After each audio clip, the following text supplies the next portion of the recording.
there, I'm Lynda Halligan, and this is Hollywood's Top 10. This is the show where we count down everything in movies. Today we're bringing you our top 10 gambling movies, and you can bet they're great because the picks came from film critic Richard Roeper, and we're so lucky to have you with us today. Thanks, Lynda. Happy to be here. And there's a particular reason you're here for this show. Absolutely. Well, I wrote a book called Bet the House. It's out in stores right now. It's about gambling in America, and of course I had to talk about my favorite gambling movies in the book as well. Of course. Now, how much fun did you have doing the research for this? It was all fun.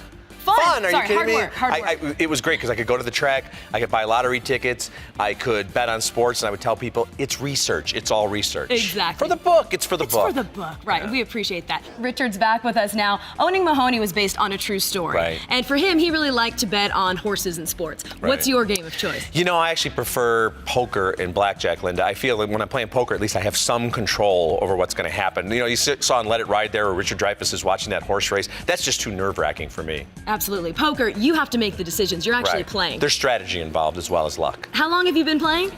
Pretty much forever. Since I was born, I've been gambling, actually. You weren't 21 when you were born. No, you know what, though? I had a great little fake mustache and a great ID, so even when I was an infant, you'd see me sometimes toddling through casinos. Very believable. Alec Baldwin, great in this movie. Right. He's won back-to-back Emmys for 30 Rock. Right, and he was nominated for a Best Supporting Actor Oscar for this. How great is he in this? Well, that's the thing, Lynda. I think people now know him as such a likable guy and more of a comedic actor, but Alec Baldwin has serious acting chops as a dramatic actor as well. And this guy is a villain. He's a bad guy in there. He has several layers as well. It's a great performance. Definitely deserved the nomination. Now, Richard, The Color of Money is a sequel to The Hustler. It came out 25 years later. Does it stand alone? I think it helps if you've seen the original, but it absolutely stands alone. Rounders, great cast, did, I think, pretty well in the box office, but did it get the attention it deserved? Not when it was first released. I think it was actually a little bit ahead of the poker craze, a little bit ahead of its time, but it's taken on mythic proportions now among gamblers. They're always quoting this movie. Kind of a cult classic now? Absolutely, yeah.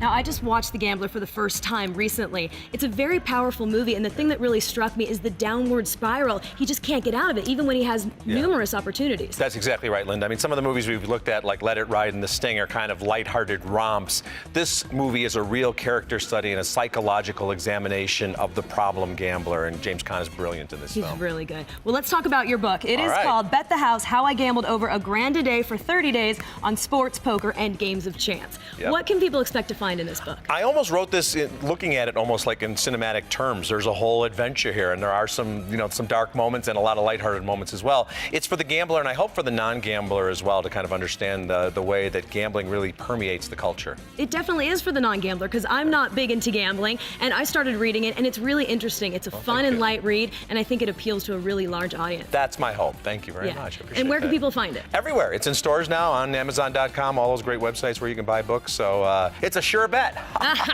And we'll put more information on our website, ReelzChannel.com. Richard, thank you so much for being with us today. It was a blast. My pleasure. It was a lot of fun. Hope to see you again soon. You got it.